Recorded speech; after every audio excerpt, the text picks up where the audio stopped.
মুসলিম আর খ্রিস্টানরা এখানে এক। তবে আমি জানি আপনি কি বোঝাচ্ছেন। আপনি যখন বললেন যীশু খ্রিস্টকে বিশ্বাস করা, তার মানে কি বুঝিয়েছেন? যে তিনি ঈশ্বর, তাই না? ওনার মাইক্রোফোনটা অন করেন। যিশুকে বিশ্বাস করা বলতে কি বোঝাচ্ছেন? নবী হিসেবে বিশ্বাস করা? যিশুর এই কথাটা বিশ্বাস করি, আমি সত্য আর জীবনের একমাত্র পথ। এ কথার মানে কি? এর মানে যীশু খ্রিস্ট হলেন ঈশ্বর। ভাই এবারে বাইবেলের উদ্ধৃতি দিলেন। জনে আছে এই কথাটা। আমি আপনাকে রেফারেন্সটা বলছি, রেফারেন্সটা আমি বলছি, সমস্যা নেই। রেফারেন্সটা কি? জনের 14 নম্বর অধ্যায়। আপনিই বললেন। অনুচ্ছেদ? আমাকে বাইবেল দেখে বলতে হবে। জনের 14 অধ্যায়ের 16 অনুচ্ছেদ। ঠিক আছে? 16 নম্বর না, 6 নম্বর অনুচ্ছেদ, 16 নম্বর না। সরি মিস্টার নায়েক, আমাকে বাইবেল শেখানো লাগবে না। আমরা আপনার ভুল ব্যাখ্যাগুলো শুনে আমাদের ওয়েবসাইটে সেটার উত্তর দেব। ভালো কথা। ভাই, আপনি উদ্ধৃতি দিচ্ছেন, আপনার ব্যাগে তো বাইবেল আছে, তাই না? ব্যাগ থেকে বাইবেলটা বের করে দেখেন। এটা গসপেল অফ জনের 14 নম্বর অধ্যায় 6 নম্বর অনুচ্ছেদ, 16 নম্বর না।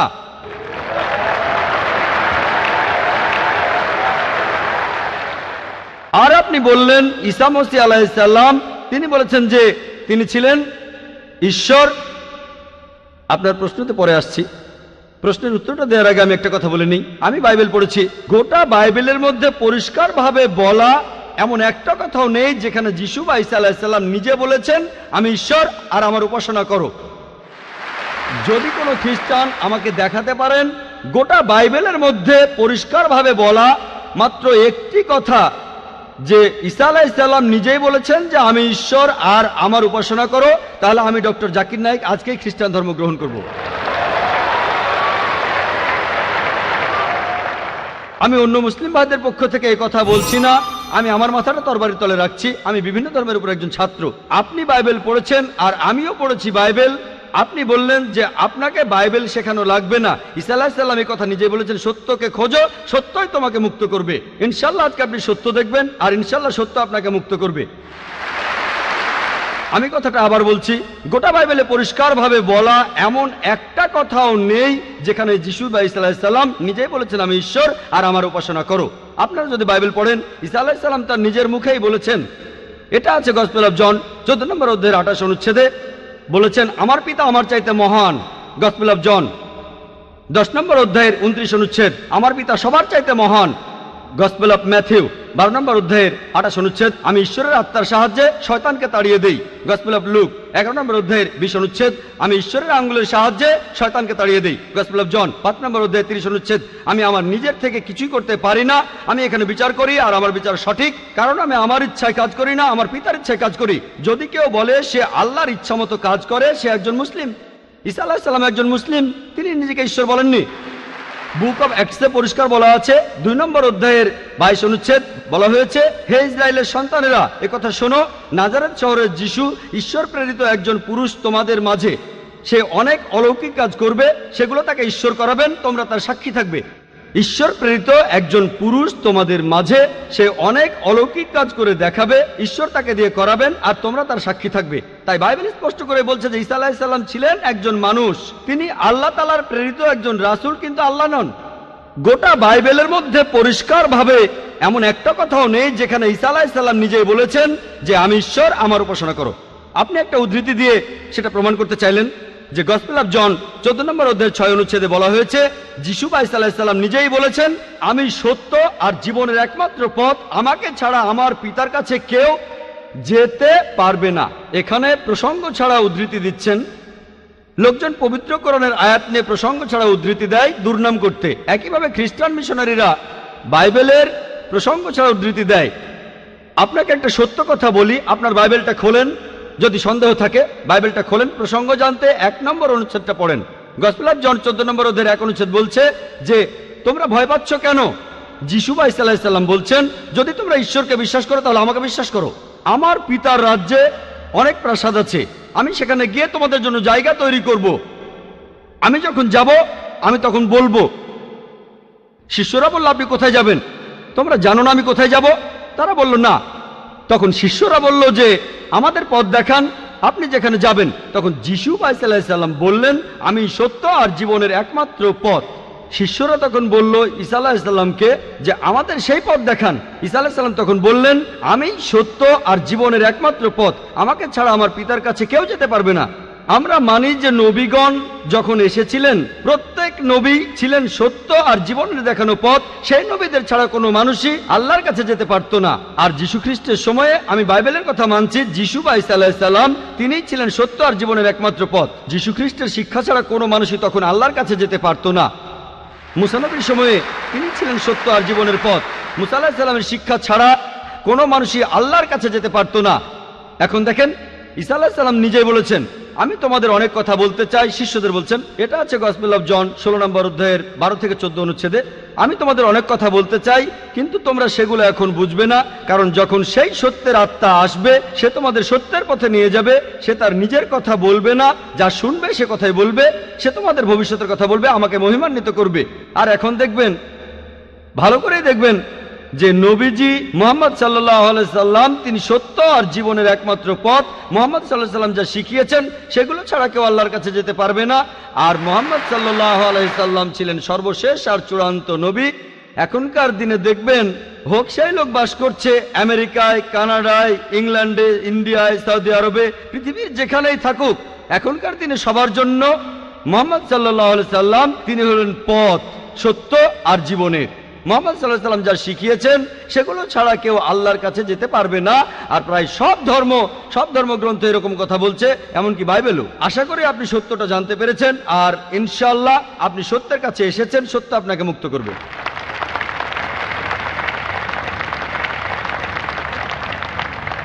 এবারের প্রশ্ন মহিলাদের মধ্য থেকে।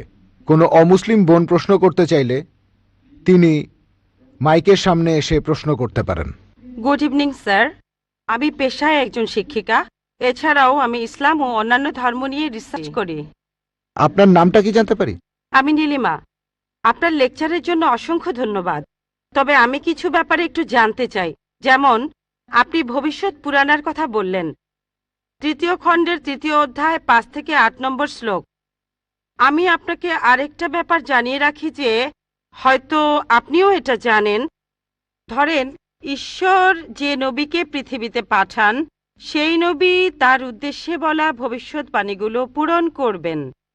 যদি সেই নবী অর্ধেক বা তার কম ভবিষ্যৎবাণী পূরণ করেন, তাহলে তাকে নবী বলা যাবে না। এটা একটা সাধারণ যুক্তির ব্যাপার।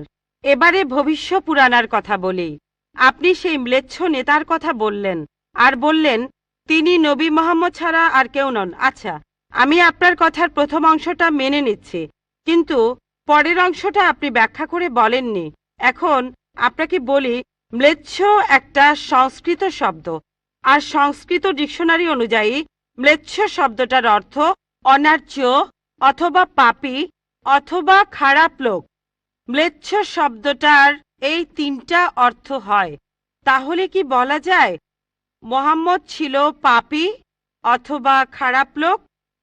আরেকটা ব্যাপার হলো, এই ভবিষ্যৎবাণীর দ্বিতীয় শর্তটা, সেটা হলো তিনি একটা মরুস্থলে জন্মাবেন। মরুস্থল এর অর্থ মৃতদের স্থান, কারণ মরু শব্দটা এসেছে সংস্কৃত মৃ থেকে, যার অর্থ মৃত্যু। তাই এখানে অবশ্যই আরবের মরুভূমির কথা বলা হচ্ছে না, কারণ সেটা ছিল অনুর্বর ভূমি আর যুদ্ধক্ষেত্র। এরপরে আমি 3 নম্বর পয়েন্টে আসছি। এই ভবিষ্যৎবাণীতে বলা হয়েছে যে এই ম্লেচ্ছ নেতা তিনি গোসল করেন পঞ্চগাভিয়া আর গঙ্গা নদীতে।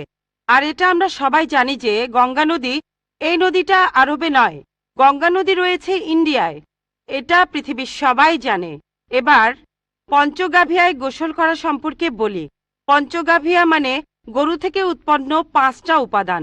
এই উপাদানগুলো হলো দুধ, দই, ঘি, প্রস্রাব, গোবর। এখন ভবিষ্যৎবাণীটাকে সত্যি হতে গেলে এই কথাটাও তাহলে সত্যি হতে হবে। আপনি কি আমাকে পবিত্র কোরআনের এমন কোনো আয়াত দেখাতে পারেন যেখানে বলা আছে যে মুহাম্মদ গোসল করেছিল গঙ্গার জলে বা সেই 5টা উপাদান দিয়ে, অর্থাৎ দুধ, দই, ঘি, প্রস্রাব আর গোবর? তাহলে আজকে ইসলাম গ্রহণ করব। Thank you sir. বোন, আপনি ঠিক বলেছেন যে ভবিষ্যৎবাণীর কথা বলা হচ্ছে, যদি তার অর্ধেকের বেশি পূরণ না হয় তাহলে ভবিষ্যৎবাণী ভুল। আমি একমত বোন, আপনার সঙ্গে একমত। আমি আপনার 3টি প্রশ্নের উত্তর দেব। দেখা যাক আজকে আপনি ইসলাম গ্রহণ করেন কিনা। এটাও হতে পারে আপনি আমার সঙ্গে একমত হবেন না। আমি যা বলবো আমি একমত। ম্লেচ্ছ এই শব্দটার 3টি অর্থ আছে। ম্লেচ্ছ এর একটা অর্থ হলো অনার্য অর্থাৎ বিদেশি, আরেকটা অর্থ হচ্ছে পাপী, আরেকটা অর্থ হলো খারাপ লোক। আর দেখবেন ইন্ডিয়ায় হিন্দুরা সাধারণত মুসলিমদের বলে থাকে ম্লেচ্ছ। তারা যখন এভাবে বলে তারা আসলে বোঝায় পাপী আর খারাপ লোক, কিন্তু এর আরেকটা অর্থ হলো বিদেশি। যখন আমি লেকচারে কোনো ধর্মগ্রন্থ থেকে উদ্ধৃতি দেই, সেখানে একটা শব্দের যদি অনেক অর্থ হয়, ব্যাপারটা এমন না ধরেন শব্দটার 4টা অর্থ আছে, তার মধ্যে 3টা অর্থ এখানে খাটে না, মাত্র একটা ঠিক হলেও অর্থ সঠিক হতে পারে। যেমন ধরেন কোরআন বলছে তোমরা শূকর খেও না। আজকে যদি ডিকশনারি খোলেন, এই শূকর শব্দটার একটা অর্থ হলো পুলিশ অর্থাৎ পুলিশ অফিসার, তাহলে একটা অর্থ শূকর, আরেকটা অর্থ পুলিশ অফিসার। তবে কোরআন বাইবেল এটা বোঝায়নি। বাইবেলে বুক অব লেভিটিকাস 11 অধ্যায়ের 7 থেকে 8 অনুচ্ছেদে আছে, বুক অব ডিউটেরোনমি 14 অধ্যায়ের 8 অনুচ্ছেদে আছে, বুক অব আইজায়া 65 অধ্যায়ের 2 থেকে 5 অনুচ্ছেদে আছে, বলা হয়েছে তোমরা শূকর খেও না, কিন্তু পুলিশকে বোঝায়নি বাইবেল। যদি আপনি বিভিন্ন ধর্মের ছাত্রী হয়ে থাকেন, যদি 10টা অর্থ থাকে সেখানে একটা অর্থও খাটে, দেখতে হবে সেটা সঠিক কিনা। 2টো সঠিক হতে পারে, 3টা সঠিক হতে পারে, সবগুলো সঠিক হতে পারে, কিন্তু যদি মাত্র একটা অর্থ সঠিক হয় এতেও ভবিষ্যৎবাণীটা ফলে যেতে পারে। আমি আপনার সঙ্গে একমত যে ম্লেচ্ছ এর একটা অর্থ অনার্য, ইন্ডিয়ানদের দিক থেকে একজন বিদেশি। আর আমি আমার লেকচারে তখন বলেছিলাম ম্লেচ্ছ শব্দের অর্থ হচ্ছে বিদেশি। আর আপনি ভুল পথে গিয়ে বলছেন এখানে ম্লেচ্ছ মানে হচ্ছে পাপী। আপনি আসলে এখানে ভুল বুঝেছেন বোন। যদি আপনি বলেন কোরআন আর বাইবেল বলছে পুলিশদের খেও না, তার মানে আপনি বিভিন্ন ধর্মের উপর ছাত্রী নন, আপনি তাহলে এক পেশে। একটা অর্থে যদি ভবিষ্যৎবাণীটা পূরণ হয়। আরেকটা কথা, যদি সন্দেহ থাকে, আমি আরো 10টা পয়েন্টের কথা বলেছি, সবগুলোকে খণ্ডন করতে পারবেন না। আরেকটা বললেন মরুস্থল, এটার একটা অর্থ আমিও একমত, মৃতদের স্থান। তবে সংস্কৃতিতে মরুস্থল শব্দটার আরেকটা অর্থ হচ্ছে বালুময় স্থান। আপনি আজকে ডিকশনারি চেক করেন, সেখানে দেখবেন আমাদের ইসলামিক রিসার্চ ফাউন্ডেশনে এখানে সংস্কৃত ডিকশনারিও আছে। আমি বিভিন্ন ধর্মের উপর ছাত্র, এটা মানছি যে একটা অর্থ হচ্ছে মৃতদের স্থান, আরেকটা অর্থ হচ্ছে বালুময় স্থান, কিন্তু ভুল অর্থটা আপনি নিচ্ছেন কেন? তাহলে তো আপনি ভুল পথে চলে যাবেন। যদি পারমুটেশন আর কম্বিনেশনগুলো দেখেন, অন্য যে পয়েন্টগুলো বলেছি সেগুলো পুরোপুরি সঠিক। এখানে আপনাকে সঠিক উত্তরটা বেছে নিতে হবে। তাহলে মরুস্থল শব্দটার একটা অর্থ হলো বালুময় স্থান বা মরুভূমি। আপনার 3য় প্রশ্নতে আসি, আপনি ইসলাম গ্রহণ করবেন ইনশাল্লাহ। 3য় প্রশ্নটা, আমি যে ভবিষ্যৎবাণীটার কথা বলেছি যে নবী মুহাম্মদ সাল্লাল্লাহু আলাইহি সাল্লাম পঞ্চগর্ভে গোসল করেছিলেন গঙ্গা নদীতে, এখানে বুঝে নিতে হবে যখন আমরা বলছি যে হিন্দুদের রীতি অনুযায়ী যে কেউ পঞ্চগর্ভে বা গঙ্গায় গোসল করবে তার অর্থ বিশুদ্ধ হবে। একটা অর্থ শারীরিকভাবে গঙ্গায় ডুব দিলেন, আমারও মনে হয় না নবীজি ইন্ডিয়ায় এসে গঙ্গায় ডুব দিয়েছিলেন। আরেকটা অর্থ বিশুদ্ধ হওয়া, তখন ব্যাখ্যা করিনি কারণ লেকচারটাই অনেক লম্বা ছিল। এই টপিকটা নিয়ে আমি সারাদিন কথা বলতে পারি, আমি এখানে খুব বিস্তারিত বলিনি। আমি প্রত্যেকটা ভবিষ্যৎবাণী নিয়েই আরো কয়েক মিনিট বলতে পারি, সব মিলিয়ে ঘন্টাখানিক বলতে পারবো। এখানে পঞ্চগর্ভে গোসল করা মানে হচ্ছে বিশুদ্ধ হওয়া।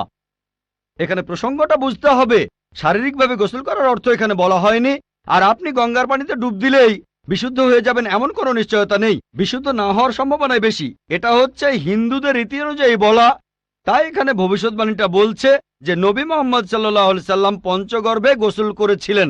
তার মানে এই না যে তিনি এখানে এসেছিলেন, মানে হলো আল্লাহ তাআলা তাকে বিশুদ্ধ করেছিলেন। আমরা বিশ্বাস করি যে আল্লাহ তাআলার সকল নবী, সকলেই হোক তিনি মুসা বা ঈসা আলাইহিস সালাম অথবা মুহাম্মদ সাল্লাল্লাহু আলাইহি সাল্লাম, তারা সকলেই ছিলেন মাসুম, তারা ছিলেন নিষ্পাপ, ছিলেন বিশুদ্ধ। তাহলে আল্লাহর সকল নবী, আল্লাহ যাদের পৃথিবীতে পাঠিয়েছিলেন, আমরা মানি যে তারা সকলেই নিষ্পাপ, সকলেই মাসুম, সকলেই বিশুদ্ধ। তাহলে আপনার উত্তরটাও পেলেন। আশা করি ইনশাল্লাহ আপনি ইসলাম গ্রহণ করবেন বোন। এবারের প্রশ্ন আমার বাম দিকের মাইক থেকে। আমার নাম প্রেম আদভানি, আমি নয়াদিল্লি থেকে এসেছি, রিটায়ার্ড চাকরিজীবী আর অমুসলিম।